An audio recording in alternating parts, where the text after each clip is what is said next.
ուրիշ երկրներում եթե 1-2 անգամ ավել պիտի պայքարեին, հայերս պիտի 10 անգամ ավել պայքարեին, որ նույն արդյունքին հասնենք։ Այնքան ենք կորցրել, այնքան ենք բաց թողել, որ մենք սովորական ընթացքով չպիտի շարժվենք։ Մենք պիտի մի քանի անգամ արագ, թռիչքաձև մեր զարգացման մասին մտածենք եւ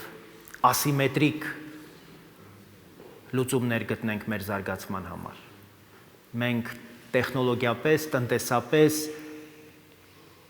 զարգացման շատ լուրջ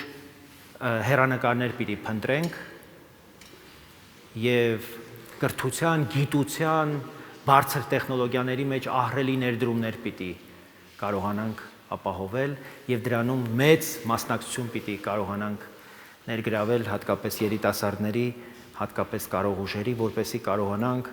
այդ թռիչքաձև աճը ապահովենք։